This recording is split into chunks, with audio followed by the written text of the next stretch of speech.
Welcome back to my channel. आज हम start कर रहे हैं फिज़िकल डिलीवरी से। हमने बेसिक प्रिंसिपल किए थे भी, हमें कैसे कैसे क्या करना चाहिए। तो आज हम स्टार्ट कर रहे हैं फिज़िकल डिलीवरी से। क्या होता है इसमें, सबसे पहले क्या पॉइंट है, पोस्चर एंड बॉडी मूवमेंट्स।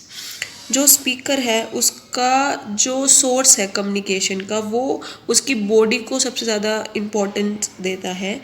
जो उसका एक्सप्रेस है अपनी, जो उसका कम्युनिकेशन का वे है, वो आइडियाज़ और फीलिंग्स है, वो वर्बल एक्सप्रेशन होता है, वो बॉडी मूवमेंट्स पे डिस्क्राइब करता है। उसका जो पोस्चर है वो नेचुरल होना चाहिए, ना कि फोर्सफुली होना चाहिए। और जो उसका लैक ऑफ कॉन्फिडेंस है उसको अवॉइड करना चाहिए।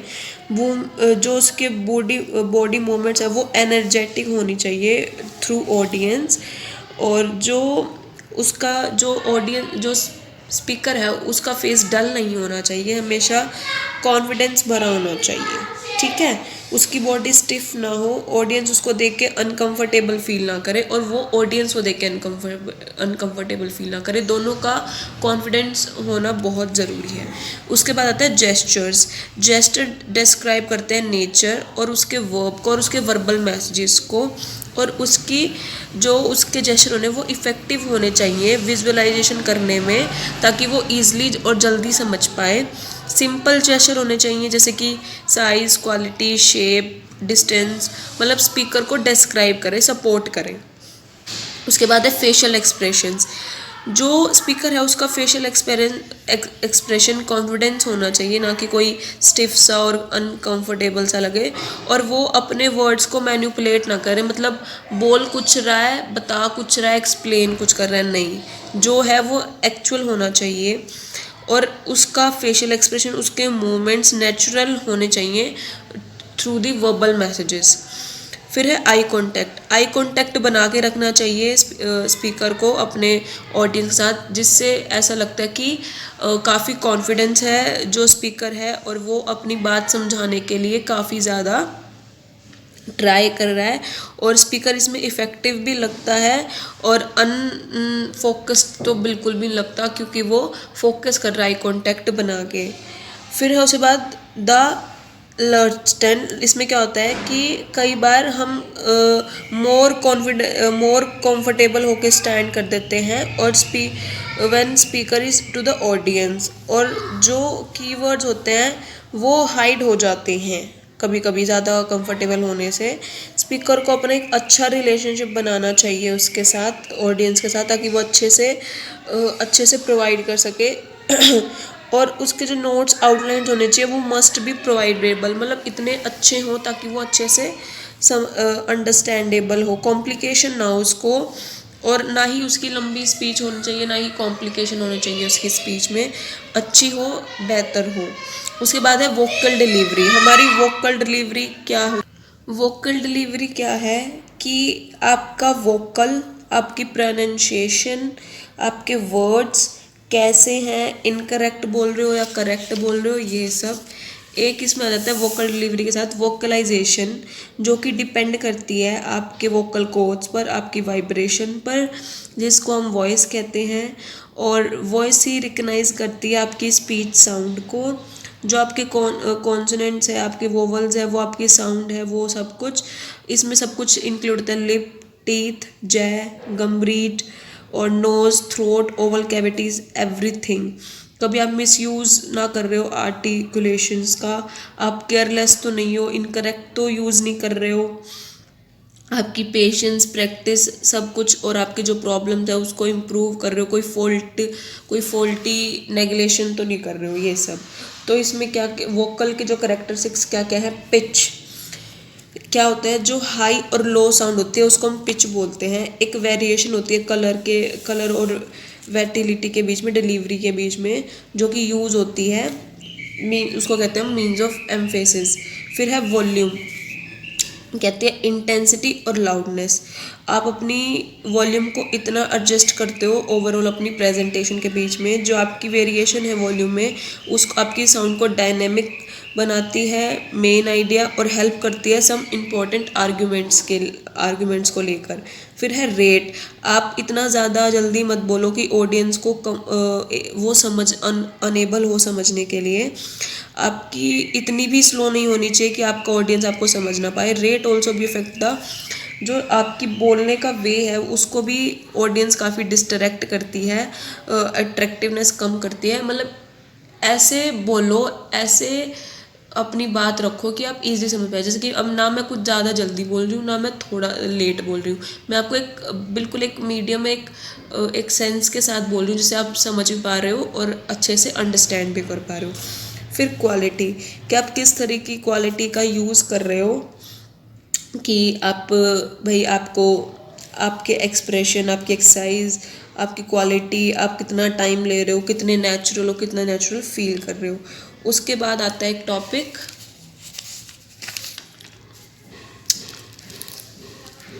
प्रोनाउंसिएशन, जो कि आप कैसे प्रोनाउंस कर रहे हो वर्ड्स को। और इसमें सेवरल वर्ड्स मतलब काफ़ी होते हैं। क्या होते हैं? फिजिकल मेकअप, क्या क्या, जैसे कि आपकी टंग, वोकल कॉर्ड, आपके चैम्बर्स भी कैसे हैं। फिर है साइकोलॉजिकल फैक्टर्स, इसमें क्या, tension, vocal cords creating a high pitch than normal, या फिर आपकी वॉइस विल बी मतलब प्लीजेंट, ठीक है, आपकी वॉइस प्लीजेंट होनी चाहिए। फिर है एनवायरनमेंट, इसमें क्या होता है, फैमिली के एक सिमिलर वर्ड्स होते हैं, एक जेनेटिक पार्शलिटी इन्वायरमेंट होता है, आप किस तरह से पिक कर रहे हो अपने वर्ड्स को, इसमें सब कुछ आ जाता है, family, peers, members, etcetera etcetera, ठीक है। उसके बाद है regional dialects, different region of country are very, मतलब जो दूसरे स्पीच और वॉइस के पैटर्न होते हैं वो यूज़ करो, लैंग्वेज यूज़ करो, यूनिक लैंग्वेज, और जो आपकी प्रोनाउंसिएशन है, वॉइस क्वालिटी हो मोर देन इफेक्टिव हो आपके प्रेजेंटेशन से। फिर है adapting the style of delivery, हमें कुछ स्टाइल अडेप्ट करने चाहिए डिलीवरी को अपना मैसेज डिलीवर करने के लिए। उन जो एक लड़का और लड़की होते हैं उनके एक्सप्रेशन में काफ़ी डिफरेंसेस होते हैं, मतलब उनके दोनों का वे ऑफ डिलीवरी काफ़ी डिफरेंट होता है। वो यूज़ अपनी लैंग्वेज का भी, स्ट्रक्चर का भी, उनके करेक्टरशिप्स का भी, और वो काफ़ी सारे वेरिएबल्स होते हैं उनके स्टाइल में। तो हम देखते हैं यहाँ पे 4 क्वालिटीज़ दी हुई हैं, स्टाइल दी हुई हैं। पहला है एक्सप्रेसिव स्टाइल, मतलब कैसे कर रहे हो, फील कर रहे हो, जोक कर रहे हो, सोशलाइजिंग कर रहे हो, या कंप्लेनिंग कर रहे हो, आपका ये स्टाइल हो जाता है। फिर है डायरेक्टिव, आप जजमेंटल हो, अथॉरिटिव हो, ऑर्डर्स दे रहे हो, या एक एक्सपर्ट लीडरशिप कर रहे हो, या जजमेंट कर रहे हो, या स्टेट कर रहे हो, या ओपिनियंस दे रहे हो, ये सब आ जाता है डायरेक्टिव स्टाइल्स में।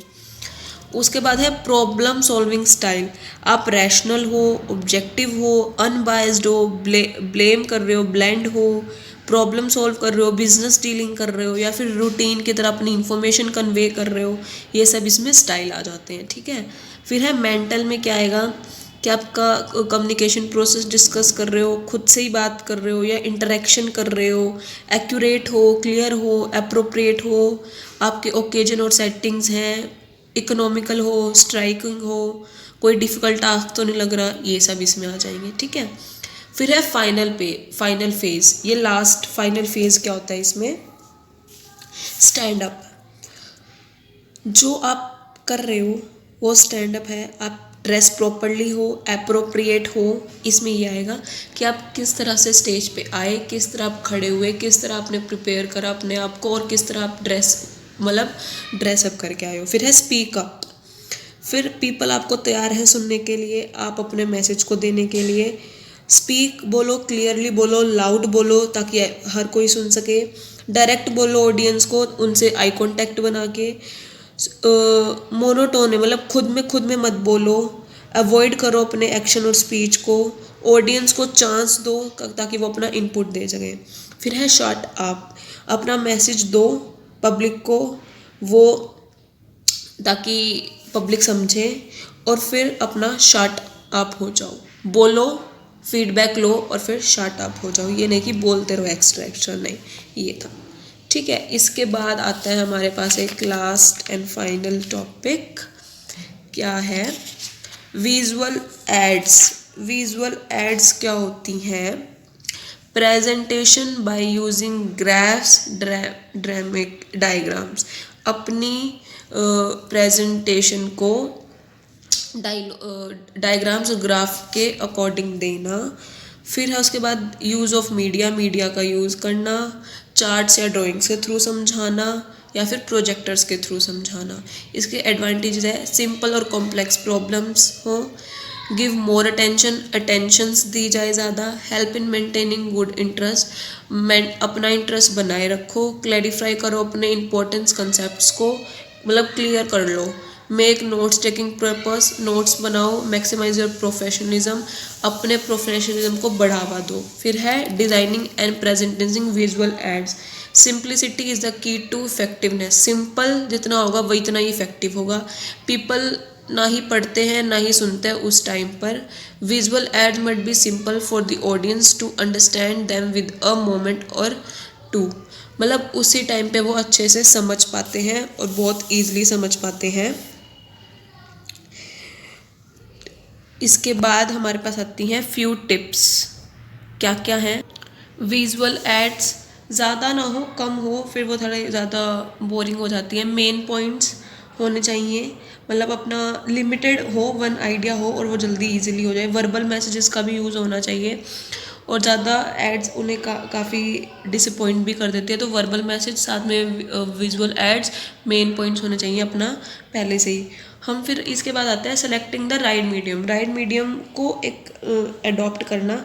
हैंड आउट्स, मतलब प्रेजेंटेशन हो, शीट्स हो, कोई एजेंडा हो, ये सब टेबल्स हो, चार्ट हो, ग्राफ हो, ये आ जाएगा हैंड आउट्स में। बोर्ड्स में मतलब अपना जो स्मॉल ग्रुप है उसको ड्रॉ आउट करो अपने आइडिया को, मतलब चॉक बोर्ड या वाइट बोर्ड लेके मतलब उसको प्रेजेंट करो, इससे उसकी फ्लेक्सिबिलिटी हो उस मैसेज में।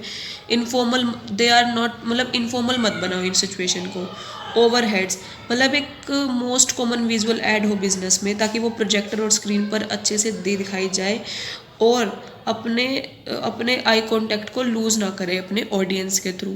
फिर है स्लाइड्स, मतलब उसको स्लाइड्स कैसे, मतलब ग्राफिक्स, पिक्चर, टेक्स्ट बनाओ, प्रेजेंटेशन करो, एटमॉस्फेयर हो, एक एड्रेस, क्राउड हो, एड्रेस कर रहे हो अपने अच्छे से, और कोई डार्क रूम लो जहाँ पे आप प्रेजेंटेशन कर सको और वो आपकी प्रेजेंटेशन अच्छे से, स्लाइड्स वगैरह उन्हें अच्छे से अंडरस्टैंड हो पाए। विजुअल एड्स, मतलब अदर विजुअल एड्स क्या है, जैसे कि साइंटिफिक तरीके से, प्रैक्टिकली, प्रोडक्टली उन्हें मटेरियल्स दिखाओ, मतलब वो बना के दिखाओ ताकि वो समझ पाए। तो यहीं पे आपका चैप्टर नंबर 6 भी ख़त्म होता है और ये थोड़ा चैप्टर थोड़ा सा अनोइंग है बट कर लेंगे। इम्पोर्टेंट तो है पर इतना भी नहीं है, पर अच्छे से आ जाएगा। आई होप आपको चैप्टर नंबर 6 भी समझ आ गया होगा। अगर आपको किसी भी चीज़ में प्रॉब्लम है तो आप मेरे को मैसेज कमेंट बॉक्स में कमेंट करके बता देना और वीडियो को लाइक, शेयर, कमेंट कर देना और चैनल को सब्सक्राइब करना मत भूलना। थैंक यू, मिलते हैं न्यू चैप्टर के साथ।